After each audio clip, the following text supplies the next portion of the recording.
I am Nancy Brown, and with Liz Cobbs, we are co-chairs of the DEI Committee of the League of Women Voters of Concord-Carlisle.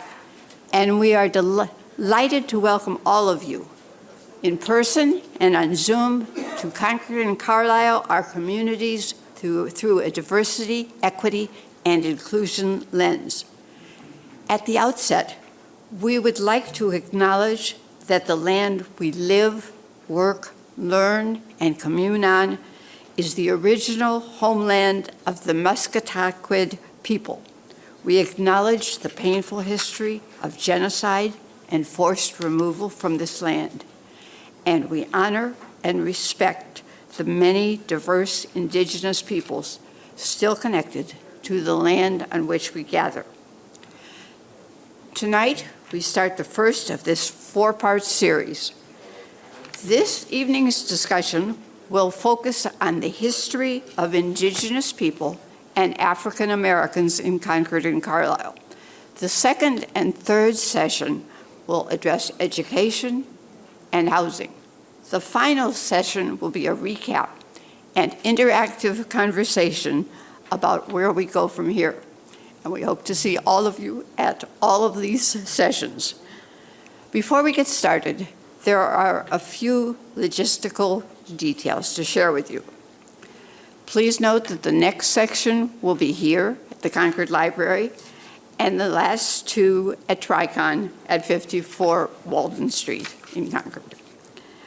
This session, which is available on Zoom, is also being taped for all those who have registered, and the video should be available early next week.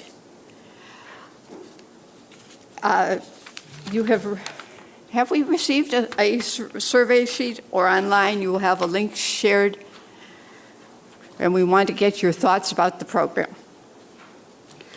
We are planning to address all questions after all three panelists have finished their presentations. You will find 3 note cards and a pencil that will enable you to write down your questions. Please pass the note cards to the end of the row, and we will collect them after each speaker. If you are participating on Zoom, please put your questions into the chat. And, of course, please turn off your cell phones. We are most grateful to Concord Carlisle Adult and Community Education for hosting this program, and for the numerous entities and individuals who have supported our effort. It's been a massive effort. I'm particularly pleased that the DEI Commission is supporting this effort to engage our town. The Commission intends to conduct a survey of Concord residents and people who work in Concord, and this will be a critical tool in shaping the Commission's work. The moderator for tonight and future sessions is Grant Hightower. Mr. Hightower serves as the Dean of Students at Concord Academy, and a short bio is available in your program, as are the bios of all the speakers. I'm going to turn this over to Mr. Hightower to introduce tonight's speakers.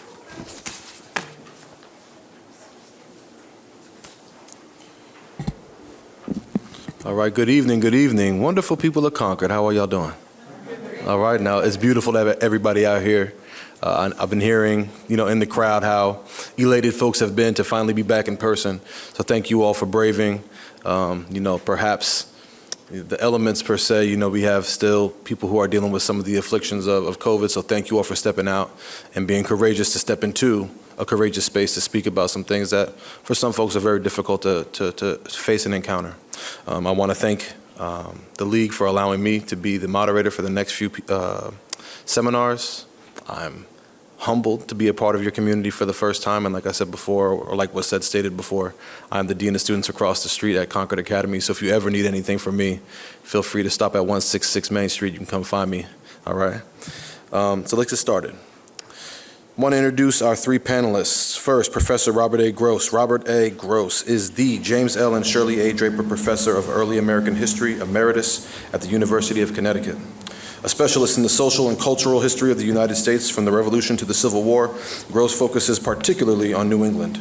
His first book, The Minutemen and Their World, 1976, received the Bancroft Prize. It will be reissued in a revised and expanded edition this November. This study traces the impact of capitalism, democracy, and social reform on the 19th century Concord. Professor Gross has engaged widely in public history. He has been a member of the Concord Historical Commission and currently serves as a trustee of the Concord Museum and a director of the Thoreau Society of America. Reverend Dr. Jim Sherblom. Reverend Dr. Jim Sherblom is a transcendentalist, author, mystic, theologian, historian, entrepreneur, investor, company creator, venture capitalist, and most importantly, a spiritual seeker. Jim holds a BA in history from Yale, an MBA from Harvard, and Master of Divinity and Doctor of Ministry degrees from Andover Newton Theological School. Jim was ordained at First Parish in Concord, and he and his wife Loretta Ho Sherblom have lived in Concord, Massachusetts for over 35 years. Dr. Maria Madison is the Heller School Interim Dean. Previously, she was the Associate Dean for Inclusion, Equity, and Diversity, as well as the Director of the Institute for Economic and Racial Equity. Dr. Madison combines civic engagement with history and her career in public health. She received her SCD in Population and International Health from the Harvard School of Public Health and spent 17 years managing clinical research studies. With many awards for excellence, Dr. Madison expanded her scope to include public history, winning the inaugural Robert Gross Award for Public History in 2019. Dr. Madison works with various local organizations to promote civic engagement and meaningful change in a time of growing and severe inequity. In addition to serving as a trustee of Tufts University, Dr. Madison is the co-president of the Robbins House and president and co-founder of the Drinking Gourd Project in Concord. Dr. Madison and her Robbins House board won the Climate for Freedom Award in 2020. Additionally, Dr. Madison was named one of the most influential people of color in higher education in 2021 by the GK Fund. Dr. Madison was the opening day speaker for the faculty of Concord Public Schools in 2022. And so to begin the evening, we would like to start with Dr. Gross. I'm going to start here? All right. So we're going to start with Dr. Madison. Each panel will be, each speaker will have 15 minutes, and so please give them your undivided attention. Appreciate you all.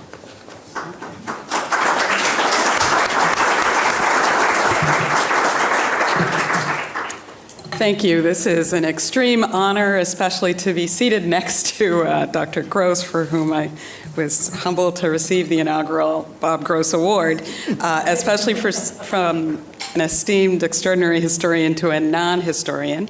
It was quite humbling experience. I'm going to tell a description of the experience of Blacks in Concord by way of various themes. But before I do that, I want to first ask anyone who's been affiliated with our board, with our interpreters, with all of our work to stand up if you're able or raise your hand, because this journey and everything I'm about to describe was through the efforts of, got a shy board and shy interpreters, but it happened only through the work of all these extraordinary people.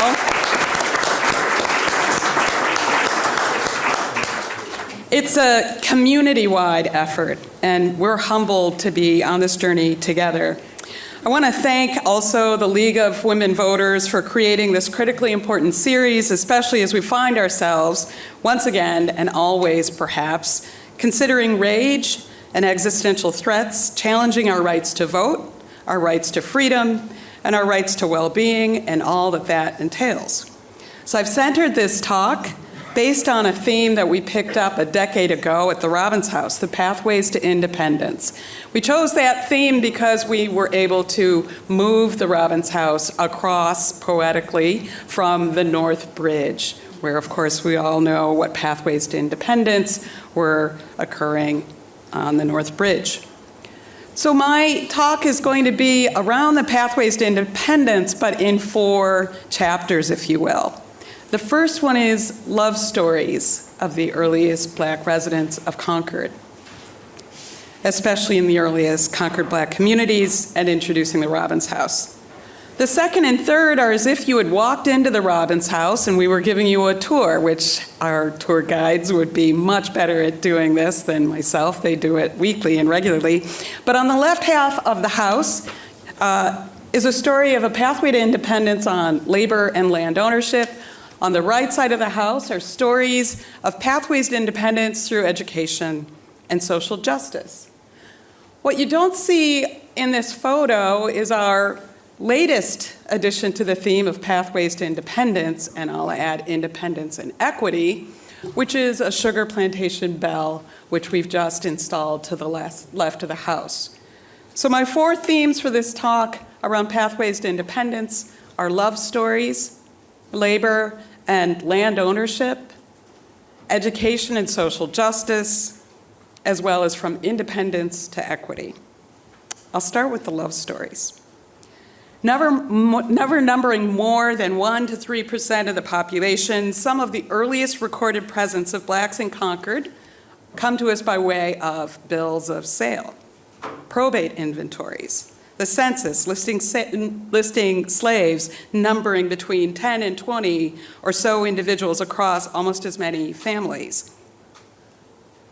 Listed on the census not by name, not by demographics necessarily, because they weren't considered humans, listed as just slave. Among these early documents are listings of children as objects, possessions whose names could be changed when passing from one slave owner to the next. So I begin my talk with this note because it underlines the inhumanity at play, the dehumanization of individuals, torn from their loved ones, establishing their rank in society as objects. This was the beginning of Blacks in Concord. But in keeping with the epitaph that Daniel Bliss wrote for John Jack, describing them as slaves tells you very little about who they were, their loves, their friends, and their community. So I'll start by describing that we originally began by giving tours of where some of Concord's earliest Black residents lived. And we did so through a map that you can access. Some of them were on the table outside, but you can access this on our website. And we started with 6 clusters. These are neighborhoods in which the Black population lived. We did this about 2 decades ago. We created 6 neighborhoods. One neighborhood, Town Center, another Lexington Road, an anti-slavery neighborhood in this very neighborhood around the Concord Free Public Library. Another neighborhood was the Monument Street, Great Meadows, and beyond, Walden Woods, which is extremely well captured in Elise Lemire's book, Black Walden, and West Concord. Each of these neighborhoods is rich in Black history. All we need to do is dig it up and share. Each shines a light on love stories. All we need to do is dig it up and share. It's not my usual talk, but is the simple fact that they were documented, were able to tell their stories, and we should be telling their stories as full lives, in contrast to the missing voices of the purchased or bequeathed children, mothers, brothers, and fathers. One first story that many of us are probably more familiar with is John Jack, whom I mentioned a little earlier, who was himself in love with an enslaved woman named Violet, who lived further down Lexington Road. When John died, he bequeathed his land, approximately 8 acres, to Violet. One version of the story is that Violet then had to turn the land over to her enslaver. Another love story is Cato and Phyllis. It's number 35 on the map. I don't know, Jim, if you can find number 35 and point to it. When local squire Duncan Ingram moved to Medford in 1795, the enslaved person was Cato. And Cato asked Duncan if he could marry a local enslaved woman named Phyllis and bring her along. Duncan replied that Cato could marry, but only if he stayed behind in Concord, severed ties with his master, and sought no further financial assistance from him. Cato chose Phyllis over a secure financial future and providing him only with a small house and permission to live on an acre of sandy land in Walden Woods. Cato and his family took on boarders to help with expenses, and yet, in Thoreau's book, Walden, he documents and bemoans Cato's early death. Cato and his wife, Phyllis, and their family died of diseases associated with malnutrition. Cato chose love over the supposed security of enslavement. Other love stories include Brister and Fenda Freeman in Walden Woods, as well as my romanticized view of Jack Garrison, who also lived in the Robbins house. Jack was a self-emancipated man from New Jersey, fleeing north by 1810 at the age of 41, stopping in Concord and staying until he was 91. Why do you think he stopped? Yeah. His attachment to the town was likely due to having met an extraordinary woman, in his eyes, Susan Robbins, who also lived in the Robbins house. Our sharing of the stories of the Robbins family and their home helps commemorate the legacy of Caesar Robbins, a previously enslaved Revolutionary War veteran who's also noted for numerous struggles and experiences, having been enslaved in Chelmsford and then coming to Concord. Indeed, I like to say the examples of these families help describe the long civil rights movement, beginning with, for example, Caesar, who fought in the military, but no one knows his name, and the black names of troops aren't on the monuments, regardless of whether it's Revolutionary War monument or Civil War monument. That they worked and wrote is not documented or readily shared. But it's beginning to be shared, and I will share with you that just last week, that theme of African Americans in the civil rights network is now validated for the Robbins House as we were accepted into the National Park Service African American Civil Rights Network.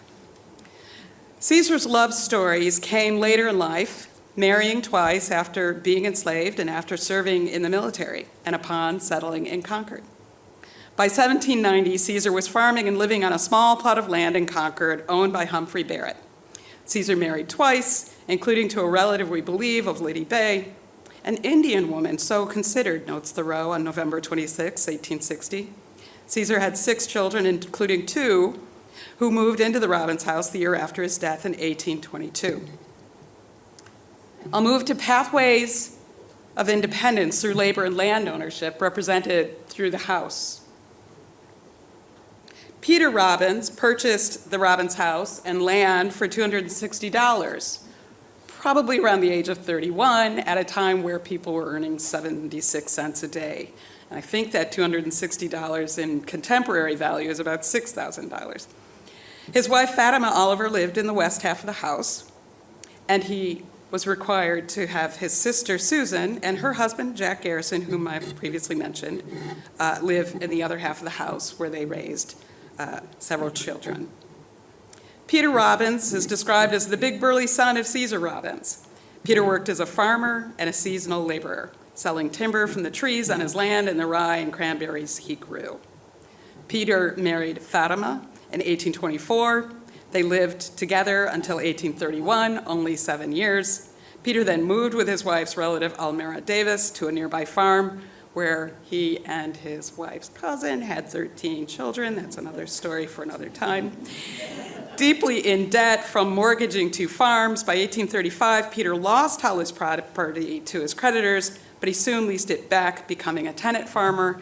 I like to recall when Bob Gross described this as a period of acquisition and loss for this outcast family.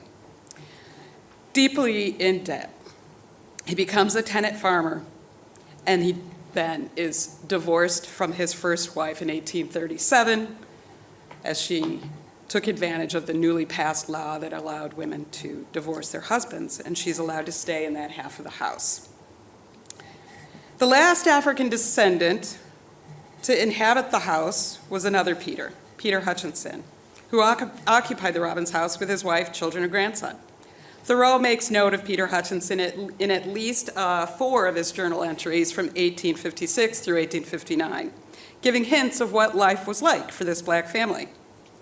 Thoreau writes, "I saw Peter, a dexterous pig butcher, busy in 2 or 3 places, and in the afternoon I saw him with washed hands and knives and sheaths, and his leather overalls drawn off, going to his solitary house on the edge of the great field, carrying in the rain a piece of the pork he had slaughtered with a string put through it.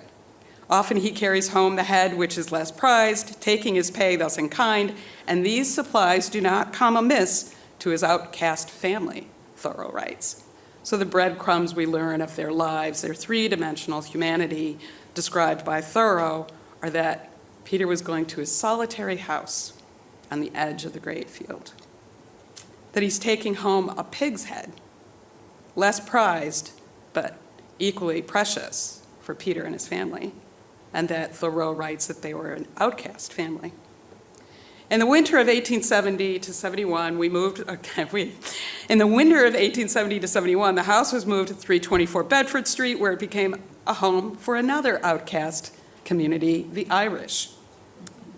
Prior to moving the house closer to its original location in 2010, we conducted an archaeological assessment with James Milner Associates, where we also discovered, before we moved the house, that there were many more stories to tell, and we just began. We discovered there was a pre-contact Native American site below where the house is currently located, and that it included low density or 7 pieces of quartz and rhyolite devitage and a utilized quartz core flakes. I'm going to move due to time constraints to our next pathway to independence, education and social justice, which represents the experiences of the African descendants in the other half of the house. So in that other half of the Robbins house, Caesar Robbins' daughter Susan lived as required by her brother Peter's deed. Susan lived in that half of the 544 square foot home with her husband Jack and at least 2 children at the same time, though she conceived 8 to 9 times. Only 3 lived over the age of 1. The pathways to independence for Susan and her family are considered to be through education and social justice. The family signed various petitions from against capital punishment, anti-slavery, equitable access to public transportation, and for the rights of the Cherokee.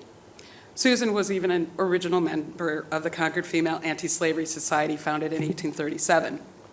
Indeed, you can see images of her husband Jack and his son John in the Concord Museum. And Jack's image was used to help raise awareness of the anti-slavery movement. Ellen, one of their children, was born and raised in the Robbins house from 1823 to 1840. She left that house probably in a way that resonates with many of us. At the age of 17, she left home. Very normal and similar to our experiences. However, she was noted as winning top prizes for her scholarship and grew up to teach freedmen and women in Maryland and Virginia following the Civil War and to take a stand against segregation in a Maryland train station. In particular, it is through Ellen's own words that we become intimately familiar with Black life during Reconstruction and the fortitude of this particular Concordian. In Ellen's own words, to paraphrase her across 2 similar experiences, Ellen attempted to legally test the nation's first Civil Rights Act. That Civil Rights Act was to assure all persons, but particularly to protect the rights of Blacks, to freedom of passage on public transit, as well as to raise legal charges. So on May 9th, 1866, Ellen writes, "An outrage has just occurred. It was nothing less than the forcible ejection of myself and Mary Anderson from the Baltimore Railroad waiting room. We were injured in our persons as well as our feelings, for it was with no gentle hand that we were assisted from that room." She then goes on to say, "Now that our friends in Congress have created a law to protect our rights, I feel it is our duty to test our rights." She raises a case through the Maryland courts against the station master, who was also impersonating a police officer, for trying to forcibly eject her from the waiting room, despite the passage of the first Civil Rights Act, which had just been passed 1 month before. By May 21st, 1866, Ellen writes, "We went to Baltimore Friday evening and presented ourselves at the Maryland court on Saturday morning as requested. We could not agree to compromise just then and no other time unless we can have all our rights conceded to us." Symbolic of a civil rights movement, Ellen wasn't making a stand just for herself. She was making a stand for all blacks in her perspective, but also she knew she was making a stand for the black population of the community where she was teaching, because, as she writes, the colored people of Baltimore came to our aid in a very unexpected manner. They said they would assist us with their money to continue the case, and by no means to give in, but to test it, and find whether we have civil rights or not. She goes on to say, they said it concerned us all. Ellen's case presaged numerous voices lost to the national narrative: Maria Miller Stewart, Dorena Lee, Sarah Mapps Douglas, Ida B. Wells, and so many more. All were among the many who refused to accept second-class treatment on Maryland's waterways and rails. Later gains came from the earlier heroism and determination of numerous blacks who preferred love and freedom, employment and land ownership, education, social justice, and equity as pathways to independence and humanity. This despite resistance to black agency, murdering blacks and northerners for traveling south to seek, as Ellen would put it, to teach the freedom to newly freed individuals during Reconstruction. As exemplified through numerous riots, well before the Tulsa race riots, there were riots during that period where Ellen was being courageous, including the Clinton riots of 1875. In Clinton, Mississippi, the question which presented itself to the residents of Hinds County, Mississippi, for example, was whether the Negroes under the Reconstruction laws should rule the county. The answer was no, and fueled a determination in the minds of the white people to overthrow the Negro rule at any cost. Throughout the county for several days, the Negro leaders, some white and some black, were hunted down and killed until the Negro population, which dominated the white people for so many years, were whipped. Ellen was among those who were determined to fight out against a mighty foe. I'll pause there and we can talk about the bell as our last chapter of bringing pathways to independence through equity. Thank you.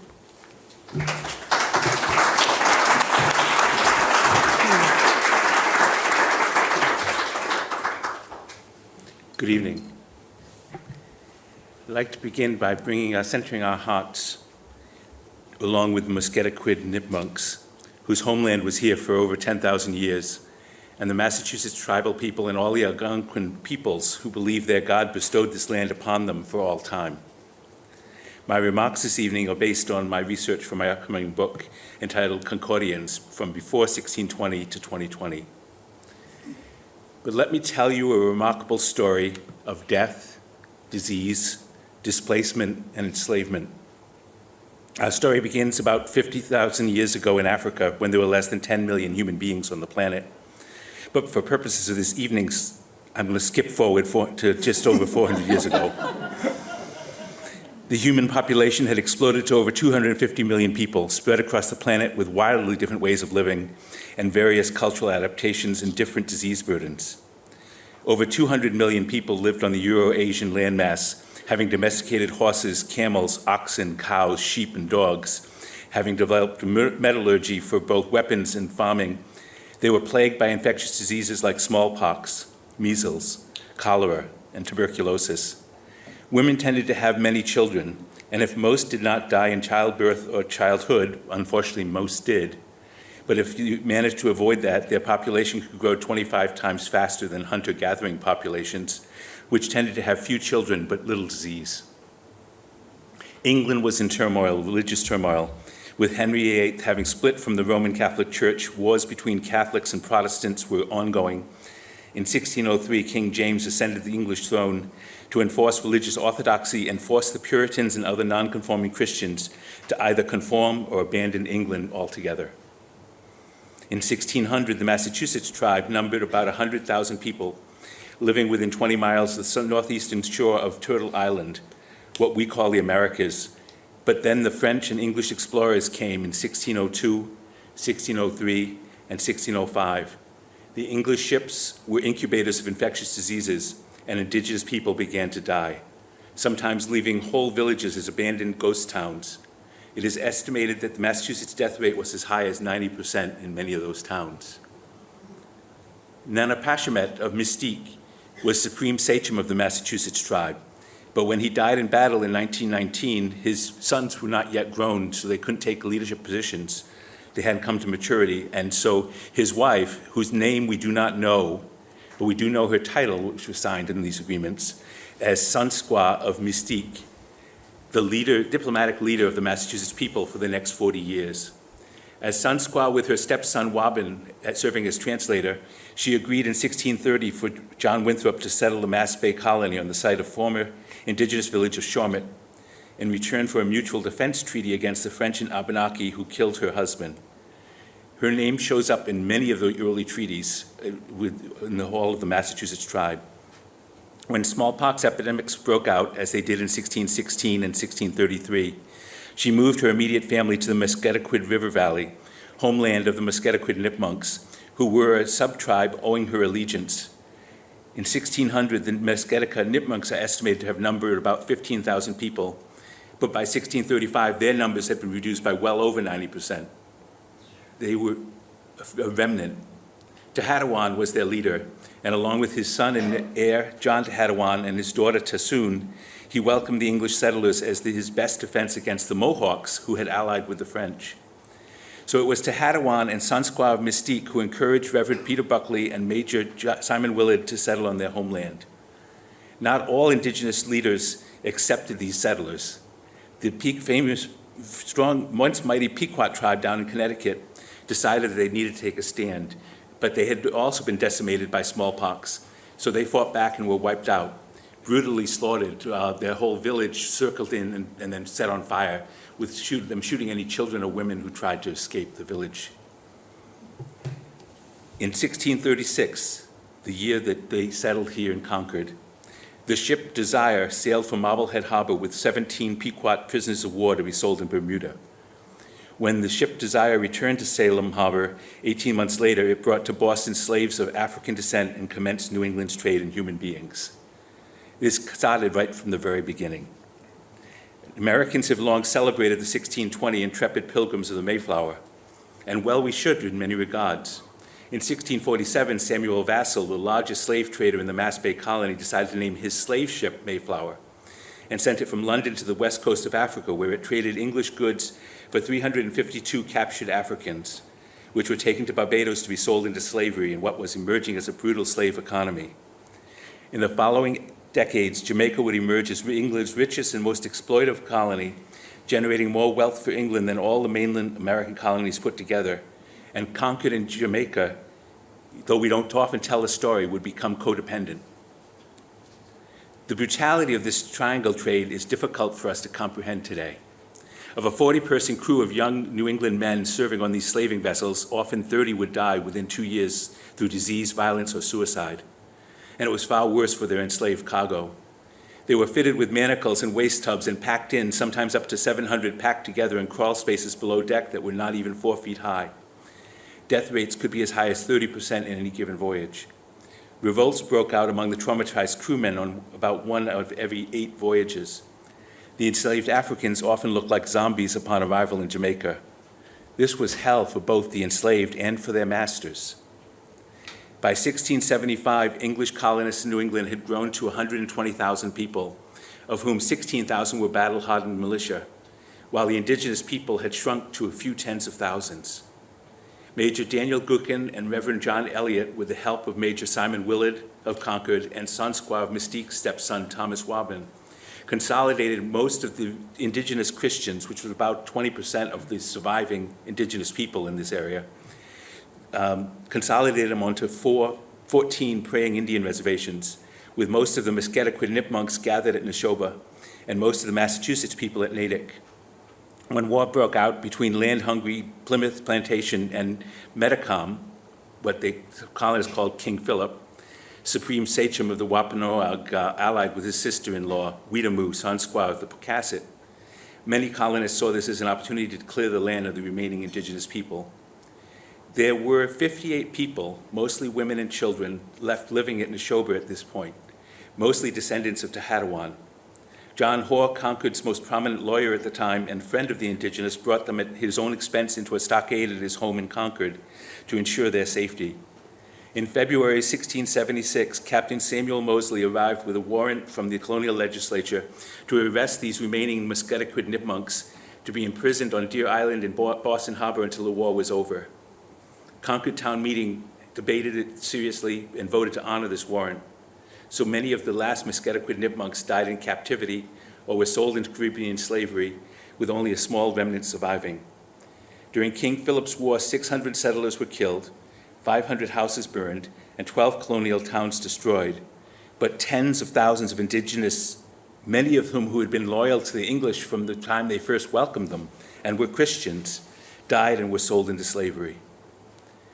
Lemuel Shattuck, Concord's first historian, points out that Concord's land claims were based upon their royal charter, which was threatened in 1684 when the king revoked their charter and asserted their need to purchase title to their lands. So Concord gathered depositions from 4 old men, 2 settlers, 2 Indigenous men, and basically got them to swear out that this is Richard Rice, William Buttrick, Jethro, and Manatucket, swear that they claimed they had seen Buckley and Willard purchase the land from Squaw Sachem and Tehadawon in 1636 under Jethro's tree. This, of course, is a non-historical claim. In that time, the Indigenous people had no concept of private land ownership or English law, were illiterate, and didn't speak English. But these depositions became the basis of Concord's independence from the king. You need to understand that the dramatic differences in colonial policies between the Spanish, the French, the slave-owning South, and Yankee New England added to the mixing of populations in the Americas. The Spanish intermarried with the Indigenous people to create a permanent underclass of workers. The French encouraged young French traders to take Indigenous wives to strengthen their Indigenous alliances. Slave owners on the southern plantations expanded their enslaved assets through mating with their African-born slaves. And in New England, indentured servants and slaves could often flee to the Indigenous villages where they would be welcomed as free and productive members of the tribe with native wives and mixed-race children. Many of Major Simon Willard's trips into Indigenous territory would go round up these escaped white indentured servants or black slaves and bring them back to re-enslave them. As a result, most New England descendants of the Massachusetts or Nipmuc Indigenous people are mixed race, with elements of Indigenous, Black, English, and French Canadians. Also, white children captured by Indigenous raiding parties could grow up to become prominent members of the Mohawk or Abenaki people, with John and Zachariah Tarbell, captured in 1707, being perhaps the most prominent examples of young men who became chiefs, and then fathers of chiefs, and then grandfathers of chiefs. Most of the treaties that are signed with the Mohawks in the mid-18th century were signed by one of the Tarbells who understood English law and knew what they were signing. Thomas and Tassoon Wabin's son, Wigwamomenet, which everybody just called him Thomas, studied at Harvard, though he did not graduate, and became town clerk of Natick, a role his son, Thomas Wabin III, followed. But this Thomas Wabin, perhaps to fit better into American society, changed his name to Thomas Ward and assimilated. As the 18th century commenced, ambitious members of the Willard family turned their efforts to the slave trade. Major Simon Willard's grandson, John, became a slaveholder and landowner in Port Royal, Jamaica. Over the next century, English sugar consumption from Jamaica increased 6-fold. The average white male of Jamaica was nearly 60 times wealthier than his white male relatives in Concord. But the key to accumulating this wealth was a particularly brutal form of slavery practiced on the sugar plantations, while supplying it with food, slaves, and finances drove Concord's emerging export economy. This John Willard, this grandson of Simon Willard, prospered more than most, and his grandson, Reverend Joseph Willard, became president of Harvard College. Harvard's emergence as a world-class university owed much to the wealth generated by the acquisition of Indigenous lands and the slave trade, and Harvard only this spring starting to put out reports acknowledging that. The enormous increase in wealth among Concord's elite during the 18th century was directly tied to trafficking in human slaves, either as mariners, financiers, or providing food and other necessities. Simon Willard, third generation Simon Willard, yet another grandson of Major Simon Willard, became involved in the triangle trade in Boston and married Elizabeth Wally, daughter of Captain John Alden and great-granddaughter of John Alden of Mayflower and Plymouth fame. I'm also told, my mother tells me, descended from John Alden, as perhaps many of you in the room are. these intermixing of the families. So I share some of this because it's in the family bloodline. Lastly, among the grandchildren of Major Simon Willard is Edward Willard, who was living in Port Royal, Jamaica in 1726 when he married Mary Toole, a widow there. The Willard family memoir comments, "In colonial and provincial times, the intercourse between Massachusetts and the island of Jamaica was consistent and frequent. Many of our people resorted to Jamaica for purposes of trade, and many merchants and others took up permanent residence on the island. Jamaica largely became Concord's alter ego and key source of Concord's soaring 18th century wealth. Conversely, slaveholding in Concord was primarily a status symbol and not a large part of Concord's economy. In 1725, Concord had 6 slaves of African descent, which grew to 21 by 1741, but declined to 19 in 1754 and 15 in 1783. However, Benjamin Barron's slave Jack, Colonel Barrett's slave Philip, Squire Cummings' slave Brister, Duncan Ingram's slave Cato, and Captain Minote's slave Caesar were an important part of our social fabric, as we've just heard. Okay. First Parish's Reverend Bliss owned slaves, as did his successor and son-in-law, Reverend Emerson, as well as his successor, Reverend Ripley, during the earliest parts of his ministry in Concord. In 1783, the Massachusetts General Court extended full rights of citizenship, including voting and schooling, to all free persons of color, and in March 1788, the General Court outlawed the buying and selling of human beings. However, Reverend Ripley's sons, Samuel, Harvard class of 1804, and Daniel, Harvard class of 1805, grew up with slaves living in the manse, and Samuel Ripley served as a tutor to the children of John Tallow III at Mount Airy, a 1,700-acre plantation in Virginia. Samuel wrote his father loving letters celebrating the virtues of Mr. and Mrs. Tallow, with little said about the 100 slaves working the plantation. His younger brother, Daniel, went to make his fortune in the cotton plant kingdom of Alabama, where a particularly brutal form of slavery was practiced. Being a cotton plantation owner made Daniel wealthy in a way his parents and siblings could not imagine. But wealth based upon human brutality is not necessarily a path towards happiness or contentment. He led a troubled life, died young, and his widow and young son came to Concord to live for a while at the manse as they mourned his death. So during the 200 years from 1620 to 1820, the indigenous population of the eastern seaboard would drop from around 5 million people to around 500,000 people. 2.5 million European migrants would cross the Atlantic to settle America, and slave traders would bring another 8.5 million Africans to work the plantations. This is the population mix, adjusted for the much higher mortality rates among indigenous enslaved people, as well as the much higher fertility rates among the European settlers, that explains America's mixed racial and ethnic cultures. Colonial practices and policies, especially the opening of the West to European settlers following the Revolutionary War, led to America's mixed racial heritage. By the end of the 19th century, the United States of America had its own unique genetic and cultural heritage, which varied by region but which was distinctly American, and in Concord was heavily influenced by death, displacement, immigration, and enslavement. Thank you.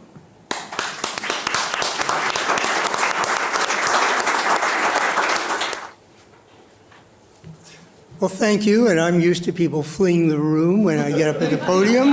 I'm glad to know that it's actually organized here rather than everybody picks up on their own. Jim Sherblum's just given us a vivid and moving account of the exploitation that the English and the Americans brought to this land, the death and disease and loss that are deeply marked in our history. And Maria Madison's told us the story of people's aspirations to make lives of their own, despite the frameworks of inequality and oppression, of how people of color over several generations struggled to acquire land, to form households, to gain education, to demand their rights, and to build communities. What I'd like to do is something different. That's to step back and think about the larger framework of society that the English settlers created, within which Native peoples would struggle and be defeated, and Black people would struggle, persist. Let me pause. Native people would struggle and be defeated, but never go away and remain presences and active on the land. And where Black people would seek their rights, build communities, and be ever greater presences in this land. But when we look at these issues today, we're looking at them more and more through the framework of diversity, equity, and inclusion. But we can't go back to the past and ask, did they believe what we do today? How narrow were they that they don't share our values? What superior wisdom we possess. So what I like to do is think about diversity, equity, and inclusion as values that have different meanings in the past. And what I'm going to do is lay out the ways in which the English settlers and then their descendants thought about these virtues. Virtues to us, but not necessarily to them. The second thing is diversity, equity, and inclusion, we like to think, go hand in hand together, marching as a trio to bring about a better society. But what if in our past they didn't go together? What if diversity might lead to difference and inequality? What if pluralism might actually break down the inclusiveness of community? And people might not, in fact, welcome the opportunity to join together. They really wanted the individual freedom to draw apart. So those are the two big takeaways I think I want you to get from this. One, diversity wasn't always a virtue. Two, community wasn't always welcome. And the story I'm going to tell in the next 12 minutes or so will be a romp through this Concord history to emphasize how you come to get a greater emphasis on diversity and a faith and trust in human difference only with the breakdown of community and the rise of a new value on the individual. So, you can all individually leave now before they announce, or you can listen to the announcement and leave as a community. So, let's start with John Winthrop. As he sailed on the Arbella, my insurance company, with his fellow settlers of Massachusetts Bay, he supposedly gave a shipboard sermon, a model of Christian charity. And in that sermon, he sought to address what clearly were concerns he was hearing from fellow settlers. And the bottom line of his document, the one that's famous for "We shall be a city upon a hill," the bottom line is he was telling people that he'd heard that a number of people hoped for greater equality in the new world. And he said, don't think about it. He begins by, in his lay sermon, by offering the view that God Almighty, in his most holy and wise providence, has so disposed of the condition of mankind as in all times and places that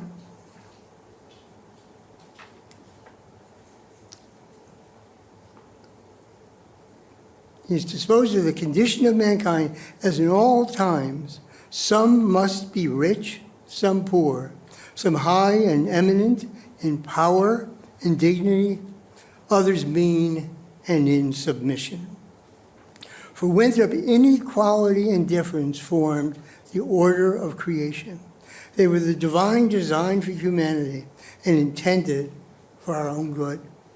And Winthrop's telling God ordained differences among people for three main reasons.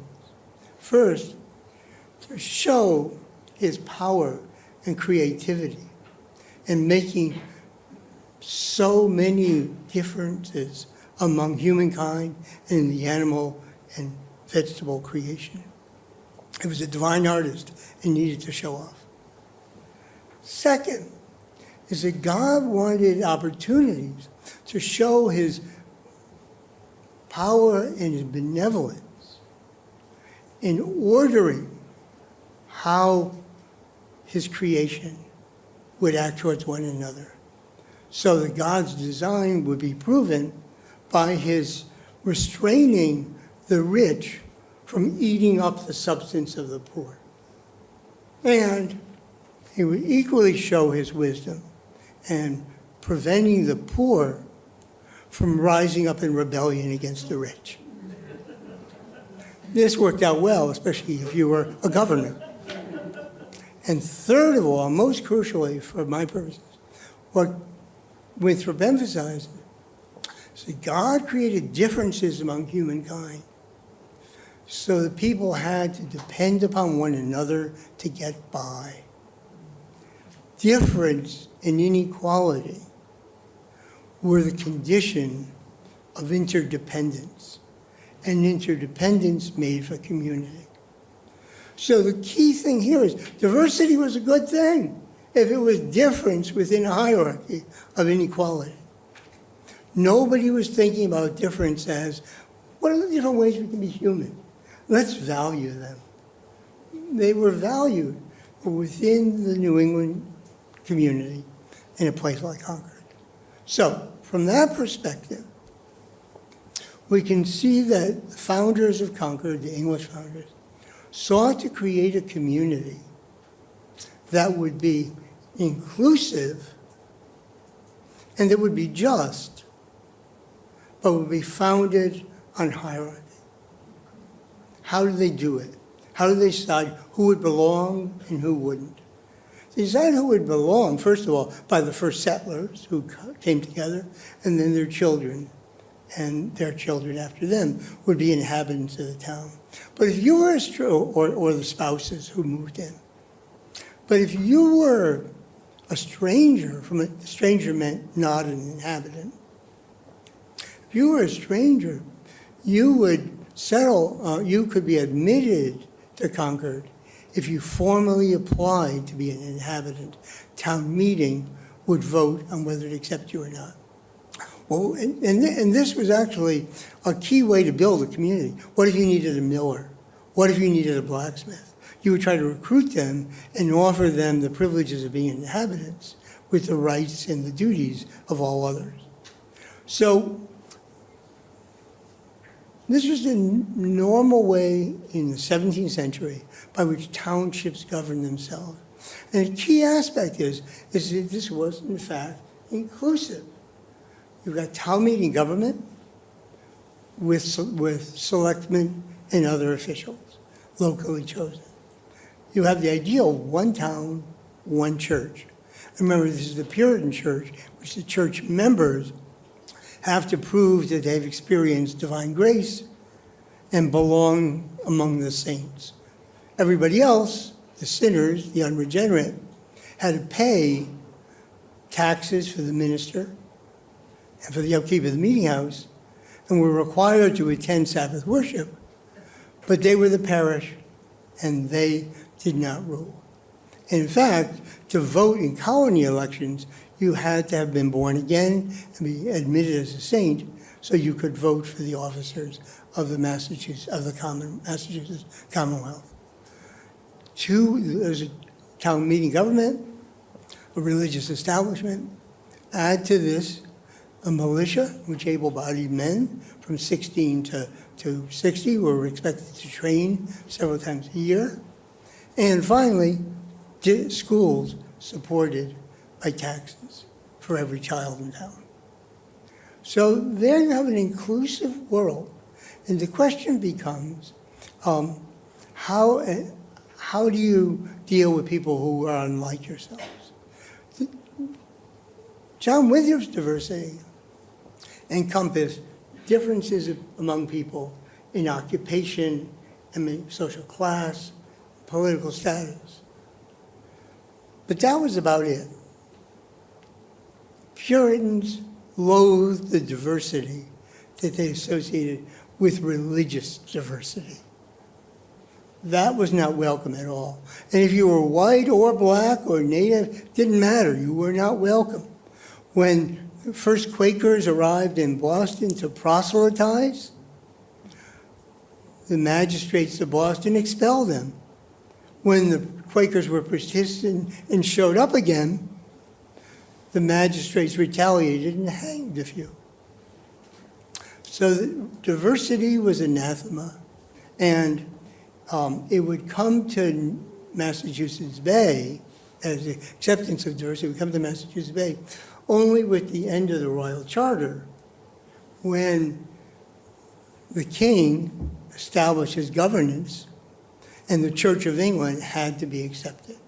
In that 18th century regime, the Congregationalists had to learn to deal with the fact that there were people of different beliefs, Quakers, Church of England, some Baptists, and a variety of others in their midst, and they couldn't be driven away. Okay, so that, you've got that. So now the question is, how do they deal with the diversity we're concerned about, which is racial, ethnic ways of life? And we already heard from Jim that it didn't work out all so well for the Native people.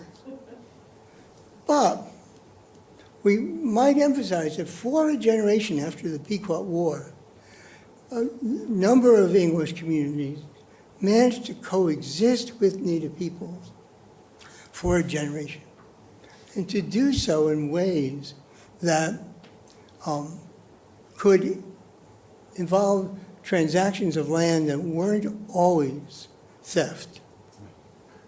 The problem for many of the English was not so much the Native people, that they were living among Native people and they could engage with one another.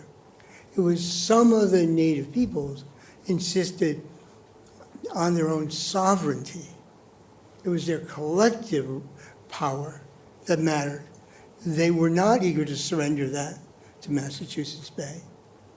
Though we know, as Jim just described, there are 14 praying towns in which Native people gather together on the notion, as John Eliot had it, that they're not going to understand Christianity unless they live a civilized life. Civility and Christianity go together. And here's our problem in thinking about diversity. The English could accept Native people who adopted the English way of life, who took up the plow, whose marriages were dominated by men under English patriarchal rules,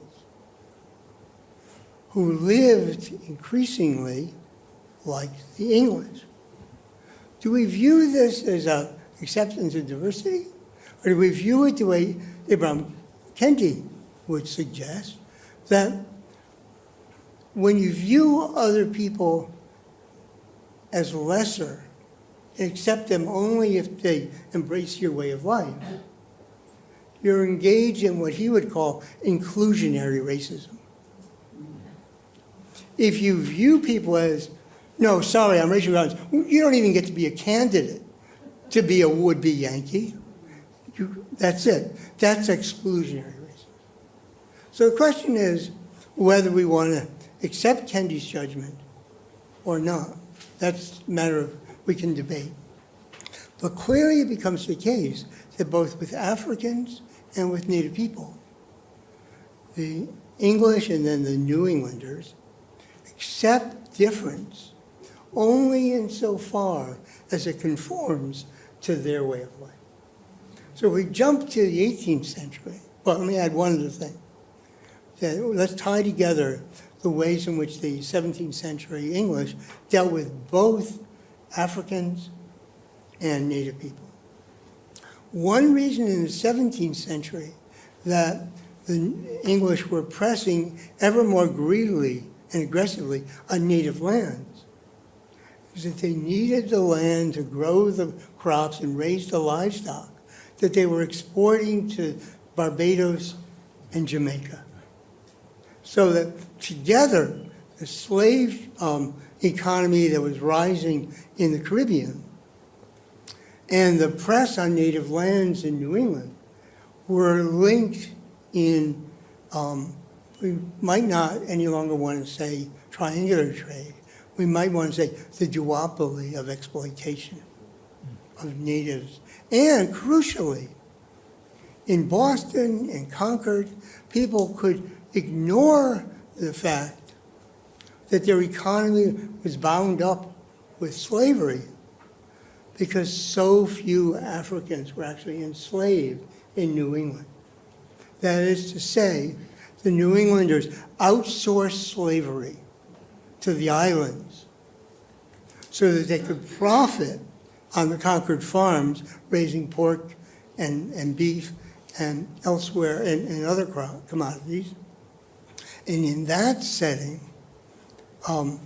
they could go forward with a great pride in their liberty. In the 18th century, as Jim's described, you have the establishment of African slavery in towns like Concord, but relatively few people, serving mostly in what has been described by historians as a kind of family slavery within households. Whose households? It's not surprising to say, well, it was the rich and the well-born and the elite. But in fact, only about 10% of Concord's elite ever held slaves. So you've got to press farther and say, well, then which ones? The ones who were slaveholders were typically individuals with appointments from the crown in the militia as colonels or captains, as justices of the peace. Ministers, remember, were public officers supported by the towns. Ministers, lawyers, people who in one way or another had a connection to royal government and to the British Empire. And that connection signified them as cosmopolitans, people who weren't bothered by religious diversity and accepted the differences among people to the extent that the people who were unlike them were under their thumb. So those leaders of the town were key agents in diversifying a place like Concord, diversifying in its class structure. And that diversification then gives you diversity and inequity together, not diversity and equity. Let's jump ahead now. American Revolution, okay, so I'm just add the American Revolution was a rising up of people who shared a common faith that they owed it to their Puritan forebears to rise up against the agents of crown who wanted to take away the legacy of liberty they'd established in the 17th century. And in so doing, they invoked an image of the past that was homogeneous, Puritan-based, and that insofar as any others, blacks who signed up and served in the Massachusetts forces and the Continental Army, they had no place in the narrative for how they were there. They were, in fact, fighting for a place in the society that the Puritan fathers had never given them. So, one last point to make. The world that the revolution introduces is one in which people are demanding ever greater freedom to make their own choices and act on their own autonomy and not be governed as they had been by the involuntary associations and the inherited institutions of the past. We associate that worldview most of all with the transcendentalists. As people pulled apart from one another, the older common framework of life began to weaken. And what you had then is a separation that was tied to individuation, not community. And with that, you open the way for the transcendentalists, whose call on everyone to realize the divinity within was a call that embraced all people, And Emerson says, the moment you believe that there's a divine spirit within everything and everyone, that moment all hierarchies topple and slavery comes to an end. If we're all part and parcel of the divine spirit, then each of us is something new under the sun. And Henry David Thoreau would put this in Walden. I desire there may be as many different people in the world as possible. That was the statement of diversity coming out of Concord's history, at odds with Concord's history. And yet, consider one last thing. It was uttered just as Concord's black population was about to leave the town for good. And two, evaluation of individual diversity is not the same as evaluation of collective, that is group diversity. So I'll leave you to ponder those themes.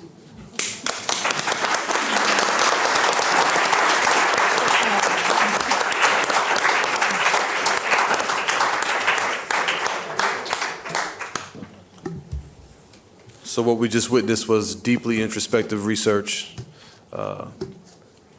research that was viewed through a lens of empathy, some devastating statistics that speak to not only the nature of how Concord was created, but cultivated the way in which we experience Concord in many different capacities. And so I appreciate the three of you all for that time and that introspection. Please give them one more round of applause for that.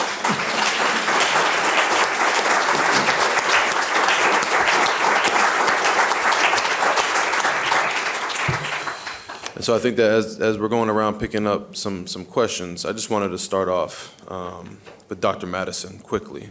You spoke about love stories and land ownership among other L's. For you, how does the legacy of John Jack, Cato, and Phyllis and others show up in Concord today, and what social or societal factors make this so? That's a tough question.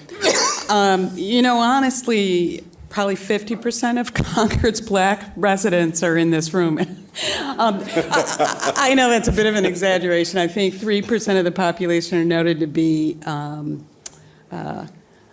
of African descent, but 2% of those are in MCI. So I'll start there, that 1% of this population are of African descent. And we have to ask ourselves why. So, honestly, it's hard to answer that question with so few data points, other than, in order to understand why we need to look at individuals and their stories and not just use the word slave or remember someone because they were black as a footnote in the story, but find out, historically, where are the descendants of those first families who did come and stay? It's phenomenal that Jack Garrison stayed till he was 91, but where are the descendants? Concord is pretty wonderful in that our children kind of want to come back. I see a lot of my friends' kids wandering around town. So white kids want to come back, but why did the 19th and 20th century, where did they go? Where did that population growth go and die out, including Robbins, Garrisons, and so many others? So I would say step one is for Concord to think of telling Concord's history through making the historical figures three-dimensional stories, not footnotes to give color to the main white narrative of that history. I appreciate that.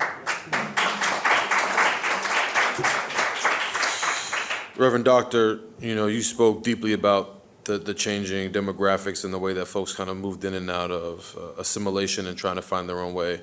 But you also talked a little bit about how that came to be. And so how do you frame in your day-to-day or just in your practice how one goes about reconciling the deep inhumanity of devastation wrought against our indigenous ancestors, against the desire to remain on lands many understand have been acquired by that same devastation?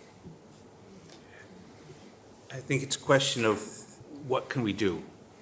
And because it's mixed race populations and so much of it was devastated, it's hard to say, oh, these were the people that were the oppressors and these are the people who were the oppressed. In fact, in most of our ancestral trees, we have both oppressors and oppressed in them. But if you look at what would have been the abolition-type movement with the indigenous people in the 17th century, it really came around the behavior of people like Simon Willard, John Hoare, people who recognized these indigenous people as human beings and tried to find ways to bring them together. And you can see from the original founding generation, those men and women who were in their 40s and 50s when it happened never really did accommodate the others. But those who were in their 20s and early 30s ended up learning each other's languages and traveling together and becoming friends and learning from each other. So there's ways to look at sort of, as Bob was saying, you can look at these frames at different points. At the American Civil War, we had the abolitionists we celebrate here, rightly so, but we don't often mention the fact that the men were really slow to get it, and the women really had to carry that torch. And so it was a woman-led abolitionist movement in the 19th century. In the 20th century, the equivalent of an abolitionist movement was bringing together West Concord and Concord and having one community that at the beginning of the 20th century, the average life expectancy if you lived in Concord Depot, in Concord Junction, was about 45. If you lived in Concord Village, it was about 65. That had to do with stresses and diseases and toxins and stuff. That disappeared during the 20th century. When we start thinking about what's the 21st century Concord abolitionist movement, I think it's through looking at this prison, not just saying MCI. We accept that they have this process where people, men of color, are going to be locked up, and that's just it. That I think the same prison reform to allow people to have a chance to have a good life is the one right in front of us now. Mm-hmm. I appreciate that. Professor, I felt like I was a student in one of your classes, and I'm sitting in the corner, I'm just looking at you the whole time, and that's for all three of you, but I was just completely transfixed. I appreciate that Also, level of there wasn't a lot of reading. So true. It makes it much simpler. How much has the idea of diversity and interdependence being okay within the confines of class hierarchy really changed when you look at the way that we deal with each other in this space? I know, being a new member or new resident, I guess, of Concord, it's not enough to say I live in Concord. I have to say I live on Main Street. It's not enough to say I live on Main Street. I need to say I live on campus. That clearly delineates a line of validity, right, of being a member of this society.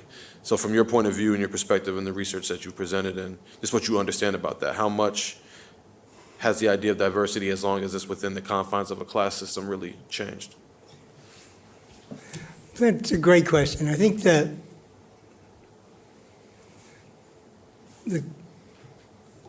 the promise of social mobility in this country has always been tied to the taking on of qualities that are seen as acceptable and welcome by people at the top. Many of the conflicts in 20th century history among whites, if you will, really involves the extent to which, once again, people are welcome if they adapt and succeed, or whether their origins should rule them out. It's a wonderful story that I want to tell here of Ebenezer Rockwood Hoare, who's former Attorney General of the United States, whose house is on Main Street, but in the Village. Ebenezer Rockwood Hoare spoke at the first Patriots' Day ceremony in Concord. And he spoke at it in 1893 at a time of massive immigration of people from Southern and Eastern Europe to the United States, and mass immigration that provoked the development of nativist organizations wanting to clamp down on. Rockwood Hoare stared in the audience at a number of people who were active supporters of the Sons of the American Revolution, a group membership in which required blood descent from revolutionary veterans. Hoare looked at the group and said, there's no place in this republic for any organization based on blood descent. Anyone who believes in liberty is a son of the American Revolution. And so I would say that we have important voices fighting in Americans past and present for an open and generous approach, as opposed to those who are going to stigmatize people by their origins and rule them out. I think it is inevitable in almost any human group that people are going to look to reward qualities that resemble their own and ban qualities that resemble their parents.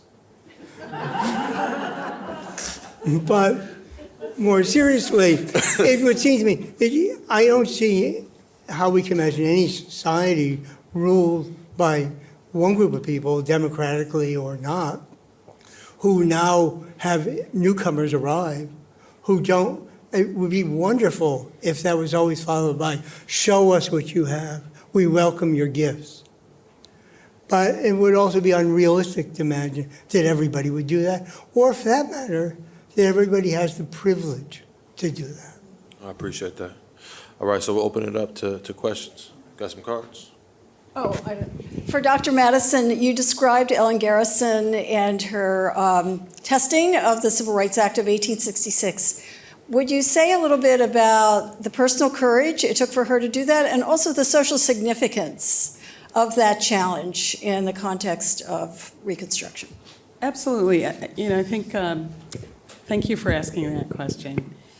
To me, we know her story through her voice. And first-person voice is the most powerful way to interpret the lived experience of someone. And in her own words, she describes her own courage. She describes that, though things were not necessarily easy in Concord, she's experiencing harassment and discrimination in ways she never had before by traveling to the South. Individuals throwing rocks at her, little kids stepping on her dress, observing an individual having to end up in the hospital, black man, because he was attacked by kids.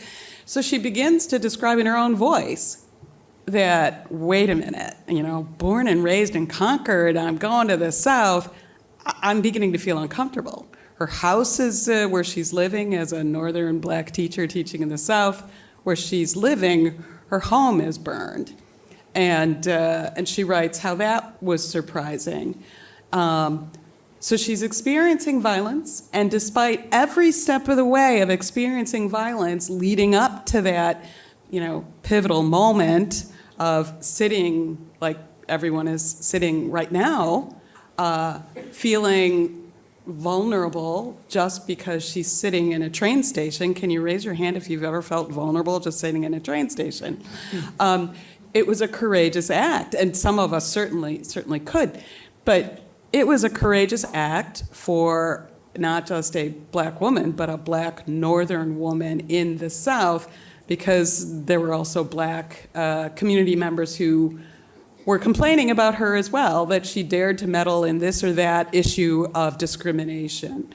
They thought she was a meddler. They wanted her removed. So at every turn, she's describing the adversarial reception to her.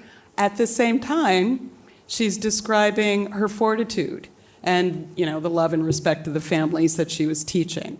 So to me, when I think about the heroes of Concord, when I think about what it takes to be special or remarkable, here's someone who was testing the nation's first Civil Rights Act. She knew it had been passed, and to connect it to part of what Bob was beautifully saying, she passed a petition in 1843 that should have ideally passed, saying that blacks should have free movement on public transportation.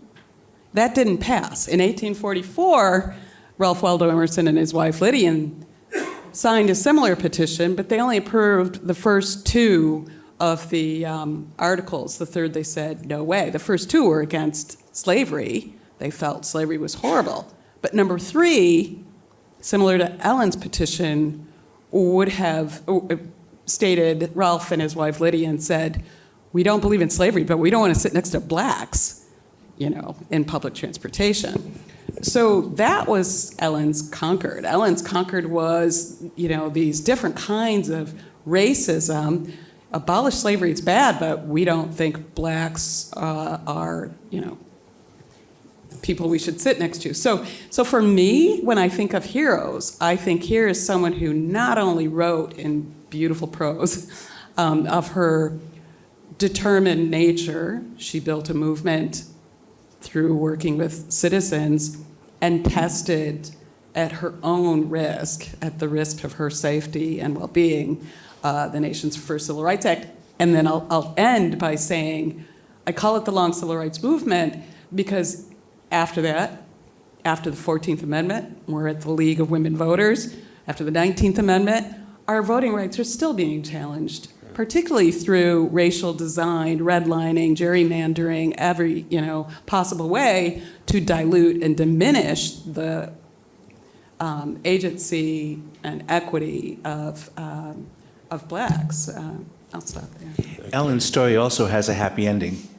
She ends up, after she comes back from the South, going to Kansas, and then ends up in Pasadena, California, in a much more... Well, she dies of tuberculosis. Yes, well, that was a common cause of death in those days. But she found a community that was supportive of, and much more tolerant. So she found that which she was hoping for, that she did get at Concord. Thank you. She found belonging and inclusion.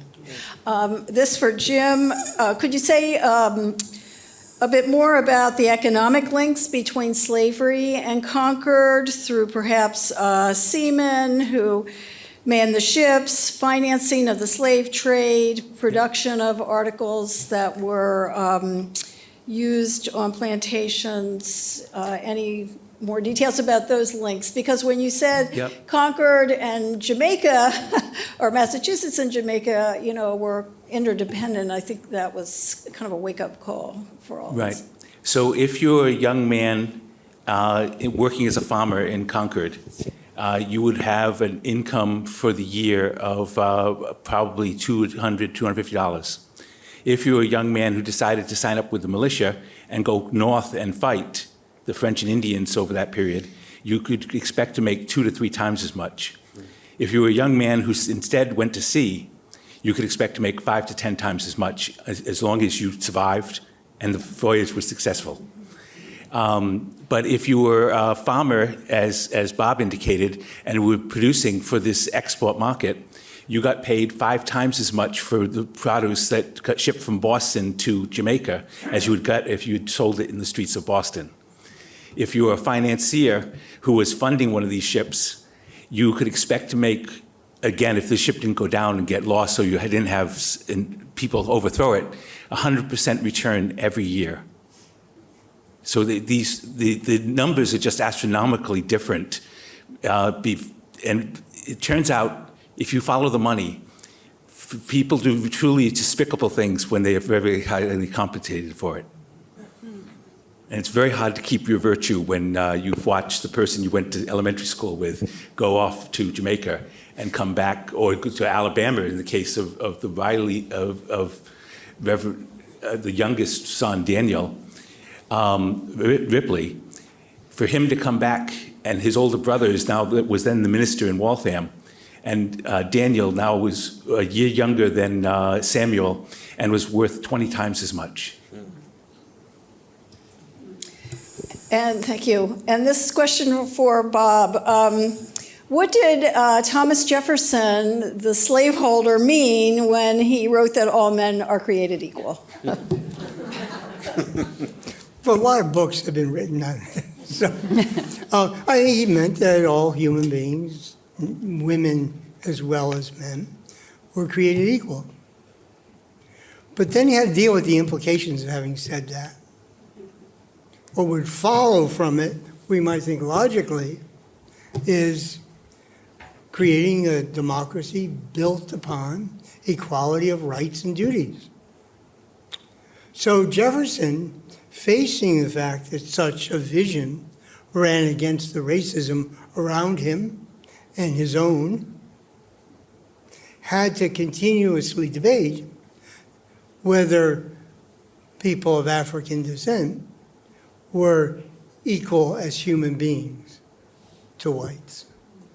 And in Notes on the State of Virginia, he raises, just as a hypothesis, an idle speculation, the question of whether human equality takes in black people. So for much of his life, Jefferson, in his political career, in his writings, is simultaneously affirming his faith in a democracy built upon equal citizenship and taking it away from black people.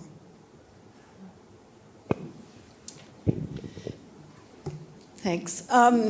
In 1850, the United States passed a law, the Fugitive Slave Law, that essentially required all Northerners to act as slave catchers. In other words, they were obligated under law to return a fugitive slave to its Southern owner.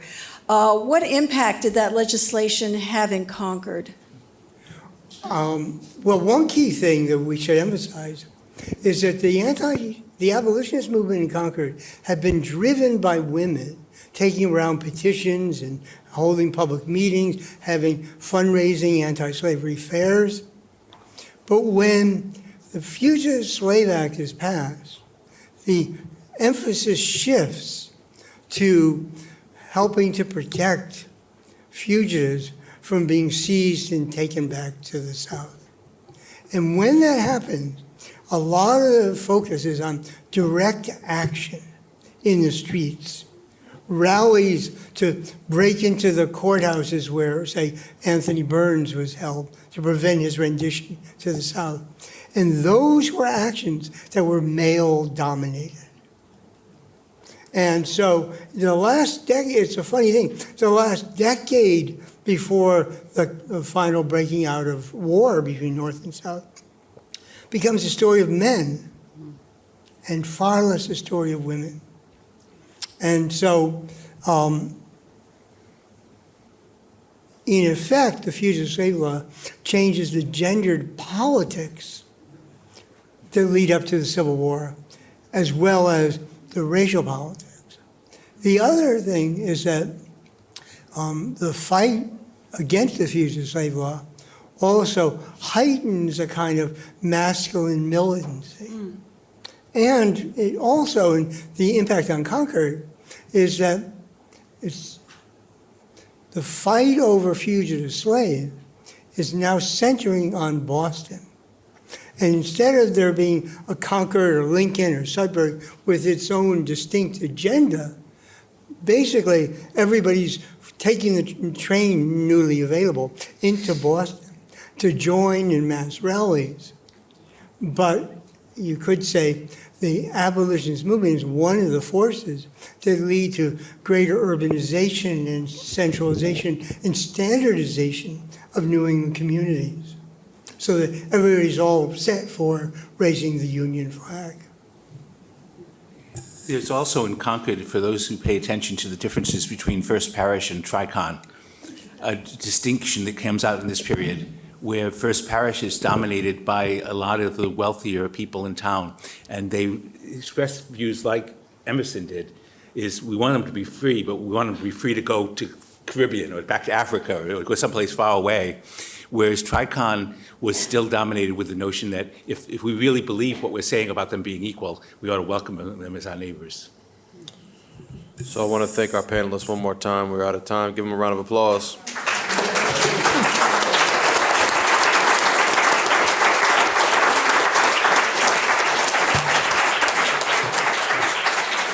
And again, I can't reiterate enough what a beautiful night it's been. Thank you all for your presence. Please make sure you come out October 13th for our education conversation. Thank you again, and we'll see you next time. Get home safely. Thank you.